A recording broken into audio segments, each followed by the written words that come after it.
Que Jesus nos abençoe na nossa tarefa de hoje.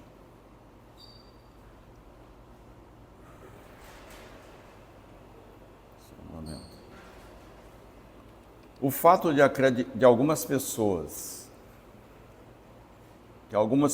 morrem com um semblante tranquilo e sereno,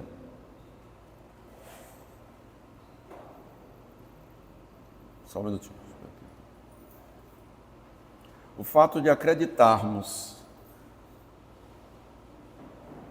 na vida futura, ou seja, na existência da vida após a morte, do corpo físico, nos traz uma confortadora esperança.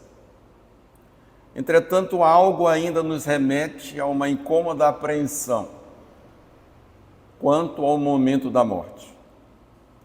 Não é só o medo da morte em si, mas o momento da transição, da passagem, da travessia, como diziam os gregos. E uma pergunta aflora na nossa mente: sofre-se ou não no momento da desencarnação? É isso que nos inquieta, mesmo porque da desencarnação ninguém pode escapar. Na Terra podemos nos recusar a fazer uma viagem, mesmo não tendo recursos para fazê-la.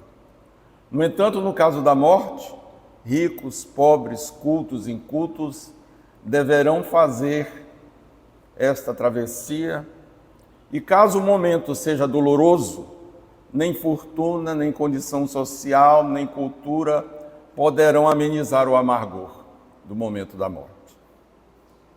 Já sabemos por nossa experiência, através das observações e das informações e relatos de espíritos desencarnados, que as sensações no momento da morte não são sempre as mesmas para todas as pessoas. Que algumas pessoas morrem com um semblante tranquilo, sereno, que contrastam com as desagradáveis convulsões de agonia de outras. Mas quem nos poderá esclarecer a esse respeito? Quem nos descreverá o fenômeno fisiológico da separação entre a alma e o corpo físico? Quem nos relatará as impressões desse instante supremo? A ciência? A religião? Ambas permanecem em sepulcral mudez. E por que se calam, então? Calam-se porque falta a ambas o conhecimento das leis que regem as relações entre o espírito e a matéria. Uma detém no limiar da vida espiritual, detém-se no limiar da vida espiritual, e a outra no limiar da vida física. Ou seja, a ciência encerra suas observações no início da vida espiritual e a religião no da vida material. Temos assim, em verdade, um insondável abismo que existe entre a ciência e a religião. E o Espiritismo vem, meus irmãos, para ser a ponte, o elo entre as duas, entre a ciência e a religião. Por quê? Porque somente o Espiritismo pode dizer como ocorre, como se opera a transição, a desencarnação, através da observação dos espíritos no mundo espiritual e os seus relatos sobre a natureza da alma, pela descrição daqueles que já deixaram a vida. E mais, pelo conhecimento do perispírito, do laço fluídico que une a alma ao corpo físico, que é a chave desse fenômeno e de muitos outros, que ainda teremos conhecimento um dia. A matéria inerte, ela é insensível. Esse é um fato concreto. Somente a alma experimenta as sensações de prazer e de dor. Durante a vida, qualquer disfunção no corpo físico, no corpo material, repercute na alma. E da alma, o corpo recebe uma impressão mais ou menos dolorosa. Portanto, é a alma quem sofre, não o corpo. O corpo é apenas um instrumento da dor. O verdadeiro paciente é a alma. Após a morte, estando separada da alma, o corpo pode ser mutilado sem maiores consequências, pois nada sentirá. A alma, por sua vez, estando separada do corpo, não receberá nenhuma impressão da desagregação do corpo físico. Assim, a alma sente dor e prazer somente enquanto estiver ligada ao corpo físico, que lhe remete, lhe envia essas sensações físicas pelas impressões de sua fisiologia através do sistema nervoso. Após a morte, o espírito no ambiente do mundo espiritual não tem mais nada que lhe cause impressões físicas. Portanto, o espírito imperfeito, que relata sofrer no mundo espiritual dor, sede e fome, vivencia em verdade uma ilusão, que são as lembranças das sensações que tinha no mundo corporal. A alma tem sensações próprias, cuja fonte não se encontra na matéria tangível. Então, quais são essas sensações que os espíritos sentem no mundo espiritual? São as sensações íntimas, próprias do espírito, que são derivadas da sua felicidade. Ou, quando ainda tem imperfeições por superar, sente as sensações da infelicidade ou do sofrimento moral. Quem é o grande veículo que comanda essas sensações? O perispírito, que é o invólucro fluídico da alma, da qual não se separa nem antes nem depois da morte, e com a qual um ente único se forma, que é o espírito. Então, a alma unida ao perispírito forma a entidade que é o espírito. Portanto, não se pode conceber a alma sem o perispírito, nem o perispírito sem a alma. Durante a vida física orgânica, o fluido espiritual penetra no corpo físico em todas as suas partes, servindo de veículo para as sensações que partem do corpo e alcançam a alma, e das sensações da alma que retornam impressionando o corpo físico. Também é por intermédio do perispírito que a alma age no corpo, dirigindo-lhe os movimentos. A extinção da vida orgânica ocasiona a separação da alma e do corpo pela ruptura do laço fluídico que os une. E essa separação, entretanto, nunca é brusca. O fluido espiritual desprende-se pouco a pouco de cada um dos órgãos, de modo que a separação só é completa e absoluta quando não restar mais um só elemento do perispírito unido a uma molécula do corpo físico. Vamos fazer um parêntese aqui, um esclarecimento. Na época de Kardec, século XIX, a célula era conhecida pela ciência apenas como um elemento estrutural dos tecidos. Ainda não eram conhecidas como unidade básica da vida, ser vivo microscópico. Não se tinha essa concepção na época de Kardec. Por isso ele refere-se aqui, do que eu falei, à molécula, como a menor parte da fisiologia, acompanhando o paradigma aceito pela ciência na sua época. Hoje, podemos dizer, quando não restar um só elemento do perispírito unido à célula, e não à molécula, porque hoje nós já conhecemos toda a fisiologia, todas as funções da célula, e sabemos que era uma unidade básica, ser vivo, um ser microscópico. Portanto, a sensação dolorosa que a alma experimenta no momento da desencarnação é proporcional à soma dos pontos de contatos existentes entre o corpo físico e o perispírito. Quanto mais pontos de contato entre o perispírito e o corpo físico, mais lenta e mais difícil será a separação. Olha o que o livro Céu e Inferno, no seu capítulo 8, item 17, diz. A punição mais imediata, sobretudo, para os que se apegaram à vida material, negligenciando o progresso espiritual, consiste na lentidão da separação da alma do corpo.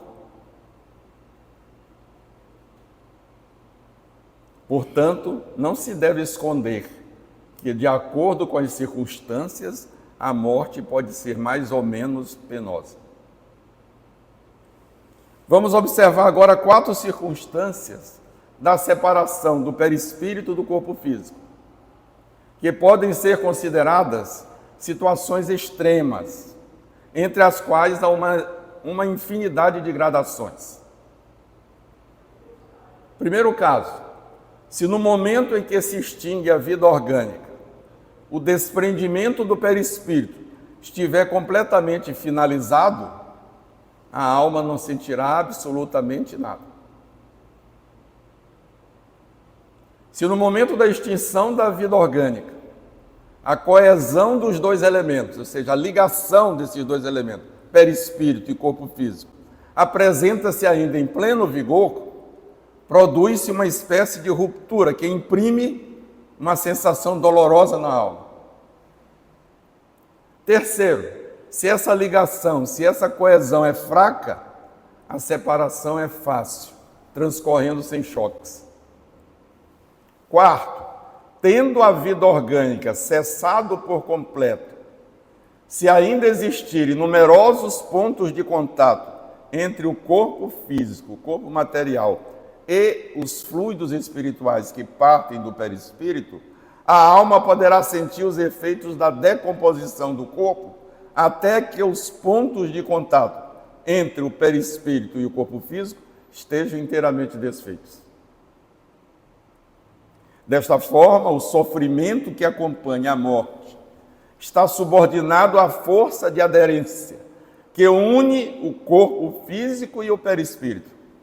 Que tudo que se pode ajudar para diminuir essa força de aderência e acelerar o seu desprendimento, torna a passagem menos penosa. E por fim, se o desprendimento ocorrer sem nenhuma dificuldade, a alma não experimentará nenhuma sensação desagradável resultante da desencarnação. Na passagem da vida corporal para a vida espiritual, produz-se ainda um fenômeno de importância capital, que é o fenômeno da perturbação. Nesse instante, a alma experimenta um entorpecimento que paralisa momentaneamente suas faculdades, neutralizando, ao menos em parte, as sensações. É como se a alma estivesse, por assim dizer, num estado de catalepsia, de forma que quase nunca testemunha de modo consciente o seu último suspiro. Dizemos quase nunca, porque há casos em que a alma pode dele ter consciência. A perturbação, portanto, pode ser considerada como um estado normal no instante da morte, sendo sua duração indeterminada, variando de algumas horas a alguns anos, dependendo de quê? Do estado evolutivo e moral do indivíduo que está desencarnando. Olha a nossa responsabilidade. À medida que a perturbação se dissipa, a alma encontra-se na situação de alguém que sai de um sono profundo. As ideias são confusas, vagas, incertas, vendo como se for através de um nevoeiro. Pouco a pouco a visão vai se aclarando, a memória retornando e a alma, enfim, se reconhece. Esse despertar, no entanto, é bem diferente, variando de acordo com cada indivíduo. Para uns é calmo, proporcionando uma sensação agradável.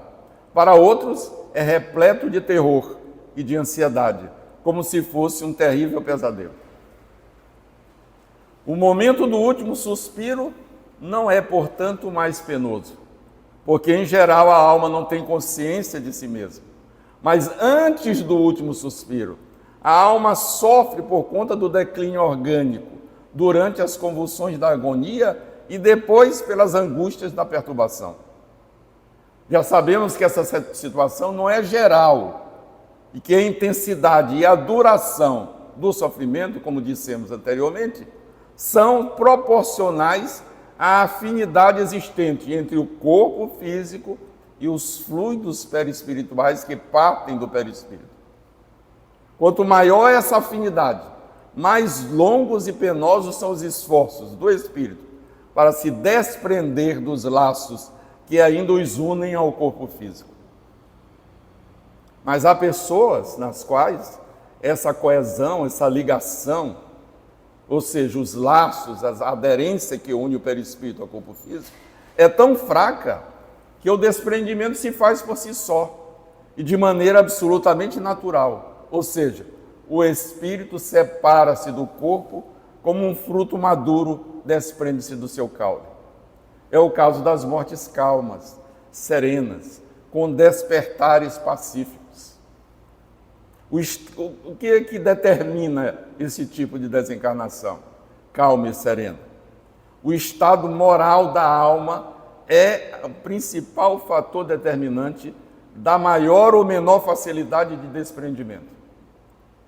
A afinidade entre o corpo e o perispírito é proporcional à ligação do espírito à matéria, atingindo seu máximo no caso do homem, cujas preocupações concentram-se todas na vida física, nos prazeres materiais, sendo quase nula no caso daquele cuja alma depurada identificou-se antecipadamente com a vida espiritual.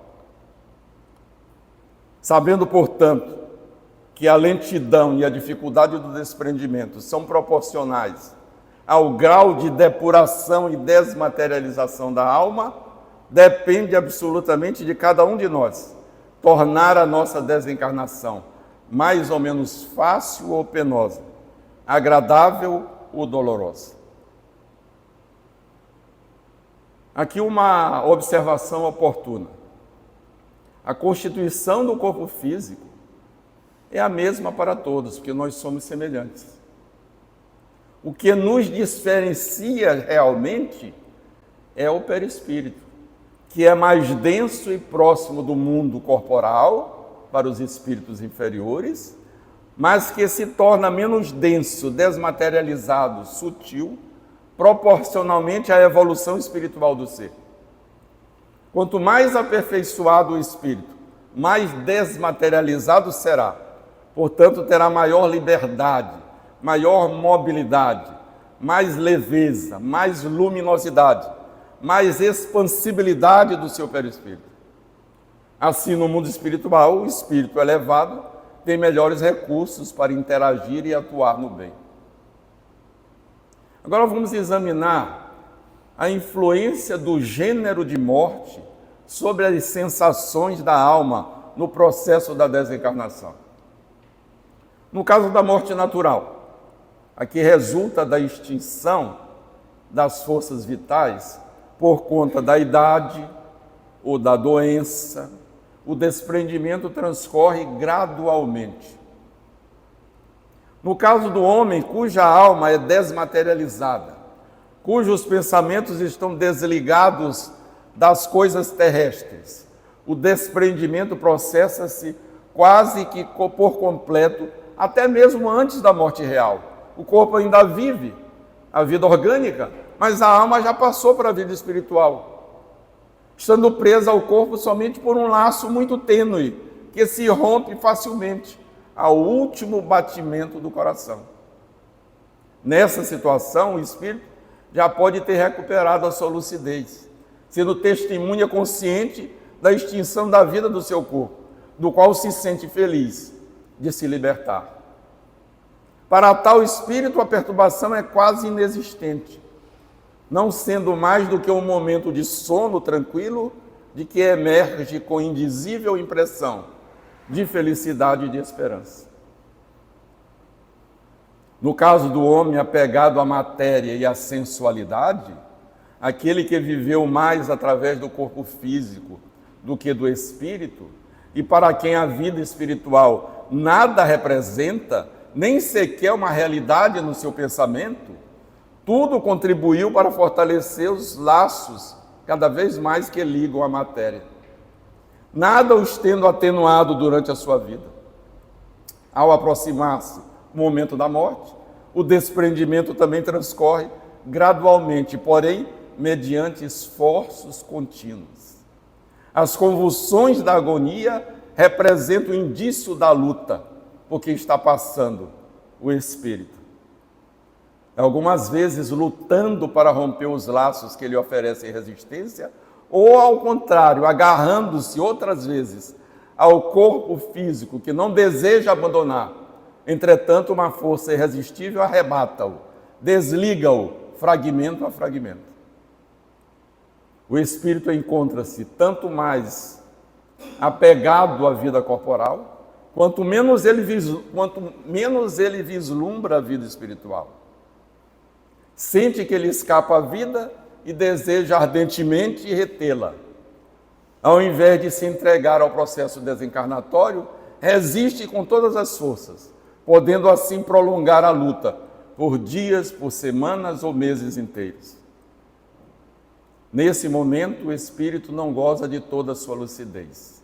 Embora tenha a perturbação começado muito antes da morte, nem por isso ele sofre menos, pois o vazio que se encontra e a incerteza sobre o que vai lhe acontecer somam-se às suas angústias. A morte chega, mas nem tudo se acaba. A perturbação continua. Ele sente que vive, mas não sabe se materialmente ou espiritualmente. Ele não sabe se está no corpo físico ou no espiritual. Lutando ainda até que se tenham rompido os últimos vínculos, as últimas ligações, os últimos pontos de contato, de aderência do perispírito ao corpo físico. A morte, pois, efetivamente fim à enfermidade, mas não lhe deve as consequências. Enquanto existam pontos de contato entre o perispírito e o corpo físico, o espírito receberá as repercussões do corpo material, com elas sofrendo. Bem diferente é a posição do espírito desapegado da matéria. Mesmo nas doenças mais cruéis, os laços fluídicos que os unem ao corpo físico, sendo muito tênues, rompem-se sem qualquer abalo, devido à sua confiança no mundo futuro, que ele já entrevê pelo pensamento e por vezes mesmo de fato, e faz com que ele encare a morte como uma libertação e seus males como uma prova, advindo-lhe daí a calma moral e uma resignação que lhe amenizam o sofrimento. Portanto, após a morte, rompe-se os laços de imediato e nenhuma reação dolorosa se produz. E ao despertar, o espírito sente-se livre, disposto, aliviado de um grande peso e muito feliz por não mais sofrer. Na morte violenta, condições não são exatamente as mesmas. Porque nenhum declínio orgânico estava provocando uma separação prévia entre o corpo e o perispírito.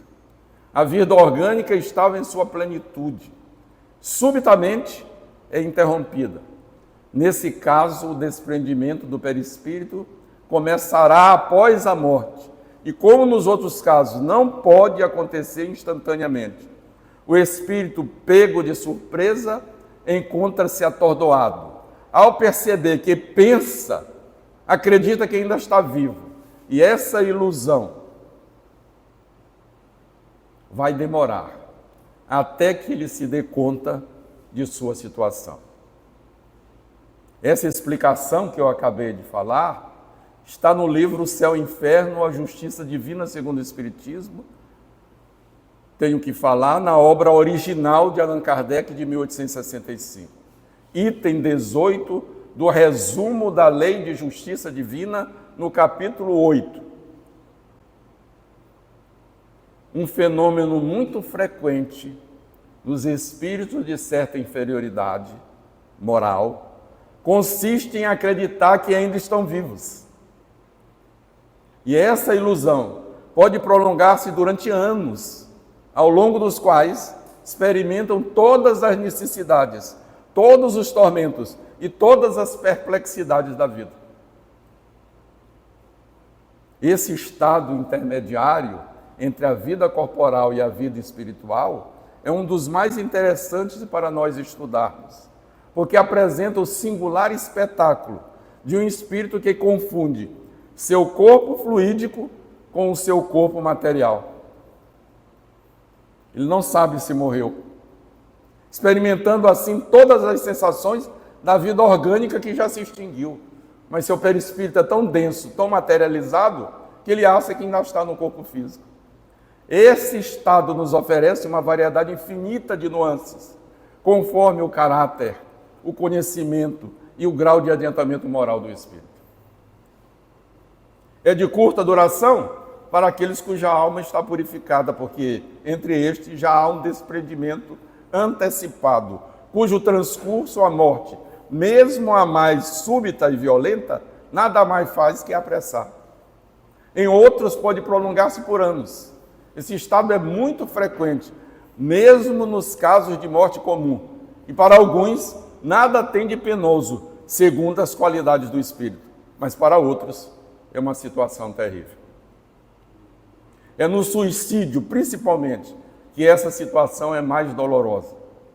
Estando o corpo ligado ao perispírito, por todas as suas fibras, as convulsões orgânicas repercutem todas na alma, que experimenta atrozes sofrimentos delas provenientes. O estado do espírito no momento da morte pode ser assim resumido: quanto mais lento é o desprendimento do perispírito, mais o espírito sofre. A rapidez do desprendimento é proporcional ao grau de adiantamento moral do espírito. Para o espírito desapegado da matéria, de consciência pura, a morte é um sono de alguns instantes, isento de todo sofrimento, e cujo despertar é de plena tranquilidade.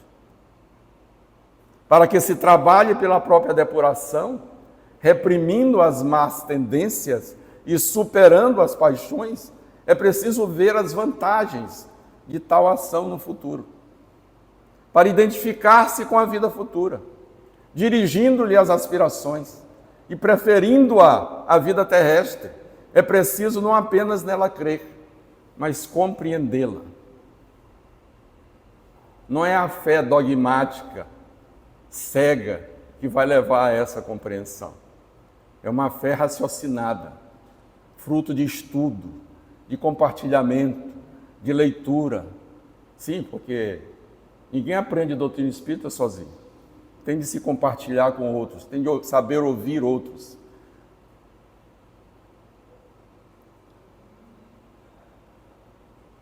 De todas as doutrinas filosóficas, o Espiritismo é aquela que exerce sobre esse aspecto a mais poderosa influência, por conta da fé inabalável que proporciona.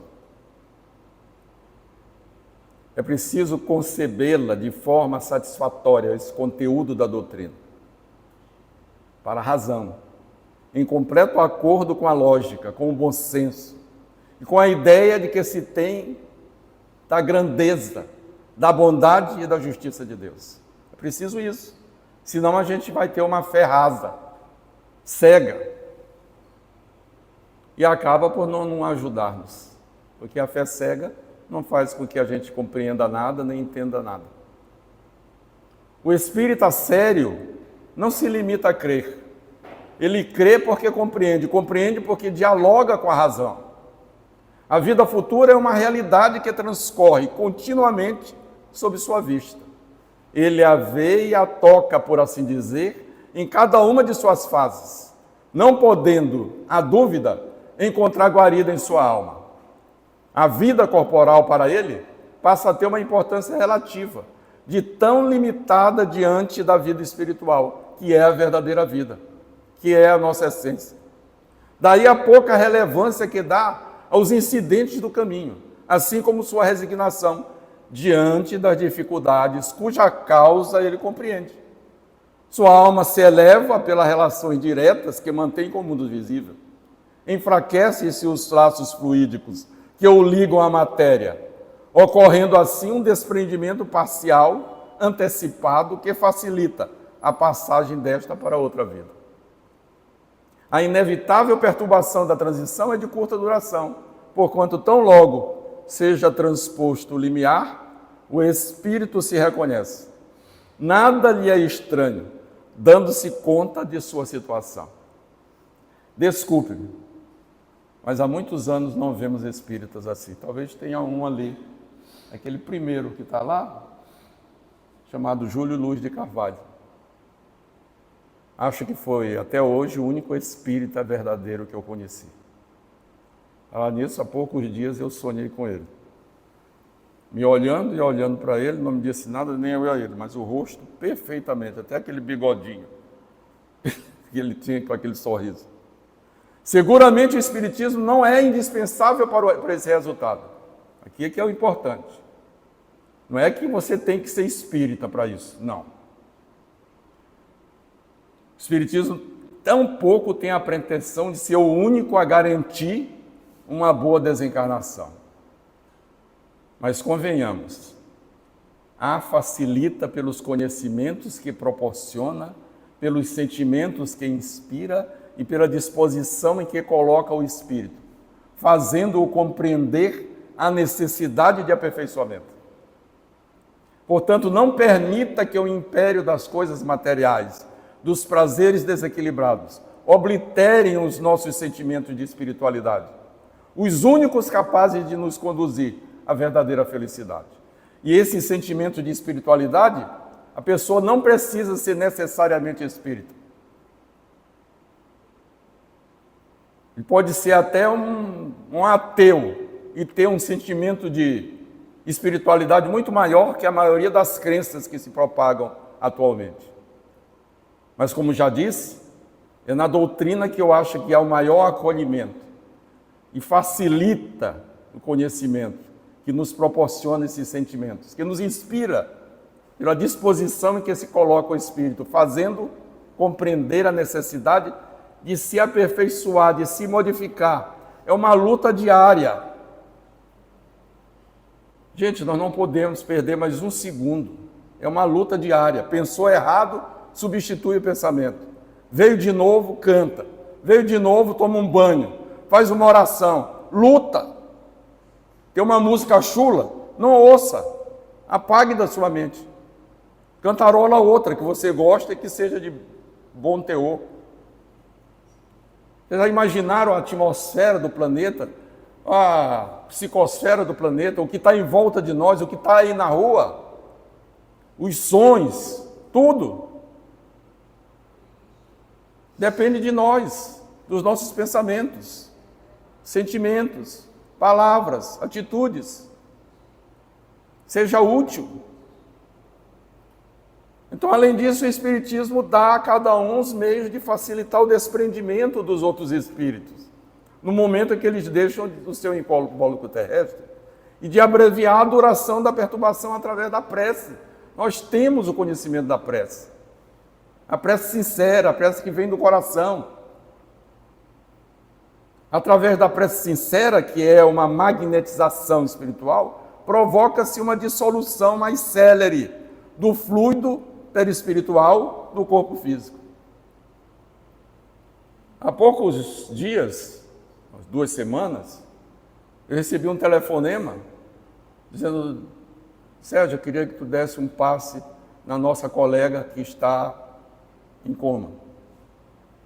Era uma colega querida e amada com quem dividimos muitos momentos prazerosos, de estudo, de cursos, de pacientes, de tudo. E eu já sabia, porque eu vinha acompanhando há tempo isso. Eu disse, puxa, chegou o momento. Aí fui para lá. Ela estava, ainda levei ainda meu aparelho de pressão, o oxímetro, que não ia servir para nada, né? E nem mesmo consegui, só o oxímetro que deu, estava oxigenando bem e tal, mas ela estava sem conhecer ninguém, comatosa, sempre coma. E aí eu fui aplicar os meus rudimentares conhecimentos da doutrina espírita. O que eu ia fazer? Estava com outro colega espírita. Eu digo, deixa que eu vou fazer a prece. Eu vou atuar na região abdominal e você atua com a passe na região torácica. E assim fizemos. Fiz a prece, dei um passe que não sei se durou 5, 10 minutos, não sei. Ele também auxiliou aqui ao lado, na região torácica. No outro dia ela desencarnou. Então, houve um auxílio, como vocês vão compreender quando eu descrever a desencarnação de Dimas. Para concluirmos o nosso estudo de hoje, que é esse que eu vou fazer agora, vamos aproveitar para a descrição do desencarne de Dimas, que consta no livro Obreiros da Vida Eterna, capítulo 13, intitulado Companheiro Libertado, Francisco Cândido Xavier, André Luiz. Isso é uma coisa belíssima, para quem quer entender desencarnação, está aqui a base de tudo. Segundo Jerônimo, que é o espírito responsável para auxiliar o desencarne de Dimas, existem 3 regiões orgânicas do corpo físico que são fundamentais e necessitam de extremo cuidado durante o processo de liberação da alma do corpo no fenômeno desencarnatório. A primeira região é o centro vegetativo, é o plexo solar, que fica no abdômen, exatamente por onde eu comecei a dar o passo. Sede das manifestações fisiológicas. Segunda região é o centro emocional, zona dos sentimentos e desejos, sediado no tórax, que meu colega espírita atuou com o passe. E por fim, a terceira região, que é o centro mental, a mais importante por excelência, situada no cérebro. O processo de desligamento do espírito do corpo físico inicia-se na região do abdômen, no plexo solar. Gravem isso para nunca mais esquecer. E durante o desprendimento do espírito de Dimas, notou-se que uma certa porção de substância leitosa extravasava do umbigo. Olha só, a fisiologia da coisa. E essa substância de aspecto leitoso ficou pairando em torno do abdômen. Nesse momento, verificou-se o estiramento e esfriamento dos membros inferiores. Muita gente diz que o processo de desencarnação começa pelas pernas, né? Que pega, está fria, e a perna está fria, mas começa aqui pelo abdômen. Só fica fria quando o umbigo libera essa substância leitosa que fica pairando sobre o abdômen. Em seguida, com passes concentrados no tórax, relaxou os elos que mantinham a coesão celular no centro emotivo, principalmente sobre determinado ponto do coração, que a partir daquele momento passou a funcionar desreguladamente. Ao contemplar essa segunda operação, uma nova porção de substância leitosa desprendia-se agora, não mais do umbigo, mas do epigástrico, mais aqui em cima. E essa porção cobria todo o tórax e vinha até o pescoço. Então ele está todo coberto de posição leitosa, né? Abdômen, tórax, até o pescoço. É a região da garganta. Nesse momento observou-se que os músculos ofereciam forte resistência contra o desligamento da alma em esforço desesperado, provocando angustiosa aflição ao paciente. Ele estava querendo reter o corpo físico. O corpo físico oferecia resistência, insistindo pela retenção do espírito. Ele não queria morrer. Finalmente, Jerônimo chegou à última etapa da desencarnação. Ele concentrou todo o seu potencial de energia em uma parte do cérebro conhecida como fossa romboidal. E nesse momento, segundo a descrição do espírito André Luiz, que estava em aprendizado, assistindo, Jerônimo quebrou alguma coisa que ele não pôde perceber seus detalhes, coisa que nós ainda não podemos saber. E uma brilhante chama violeta dourada desligou-se da região craniana, absorvendo instantaneamente a vasta porção de substância leitosa exteriorizada. Olha só, como é lindo o negócio. Então essa chama violeta dourada praticamente sugou toda aquela substância leitosa que foi exteriorizada, que estava cobrindo o abdômen, o tórax e até a garganta. E em breves instantes, André Luiz percebeu que essa chama violeta dourada era dotada de movimento plasticizante, ou seja, ela era maleável, distensível, flexível. E quando ela sugou toda aquela substância leitosa, transformou-se em uma cabeça em tudo idêntica a de Dimas, em processo de desencarnação, constituindo assim todo o corpo perispiritual de Dimas, membro a membro, traço a traço. Então o que ficou? o Dimas, todo perispiritual, acima do corpo físico. E à medida que o novo organismo perispiritual ressurgia, a luz violeta dourada fulgurante do cérebro empalidecia gradualmente, até desaparecer por completo, como se representasse um conjunto dos princípios superiores da personalidade momentaneamente recolhidos a um só ponto, espraiando-os em seguida, através de todos os escaninhos do organismo perispirítico, assegurando desse modo a coesão dos diferentes átomos das novas dimensões vibratórias de Dimas.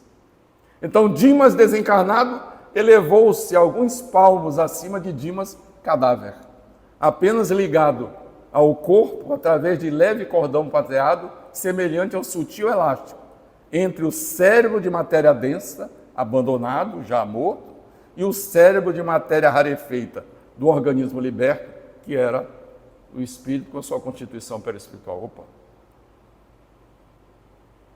Vocês perceberam isso? A fisiologia da coisa, a beleza que é? Felizmente, a gente não pode olhar ainda, né? Vamos olhar ainda um dia, não vamos partir, vamos também olhar.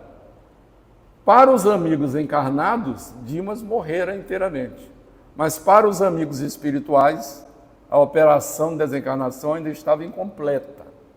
Porque o assistente Jerônimo deliberou que o cordão fluídico deveria permanecer até o dia imediato, considerando as necessidades do morto, entre aspas, ainda imperfeitamente preparado para o desenlace mais rápido.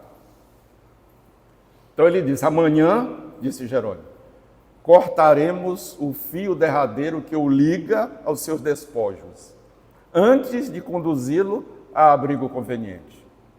Por enquanto, Dimas repousará na contemplação do passado, que se lhe descortina em visão panorâmica no campo interior. Além disso, acusa debilidade extrema após laborioso esforço do momento da desencarnação. Ele lutou muito para reter o espírito. E por essa razão, somente poderá partir em nossa companhia depois do sepultamento do corpo material, ao qual se une ainda pelos últimos resíduos. Ele esperou até o último momento para poder desligá-lo completamente e levá-lo. Para a gente encerrar, eu deixo agora a mensagem final desse breve estudo que nós ouvimos hoje. Educa os teus pensamentos, todos nós, serve para todos nós. Controla e disciplina a tua casa mental. Estabelece vigilância sobre ti mesmo. Aprende a orar, por favor, aprendam a orar. Isso é fundamental. E eu me lembro, quando pela primeira vez eu fiz uma oração neste centro. Super lotado isso aqui estava, mais de 200 pessoas, gente ali fora, aglomerado, todo mundo de pé ali no canto, um monte de gente. E quem estava aqui era Júlio Luz de Carvalho. E ele disse: você aí, faça a oração. Eu sentado bem ali, próximo, aquela moça está sentada no canto, dava 2 cadeiras para cá. Aí eu olhei para trás, disse: não, é você mesmo.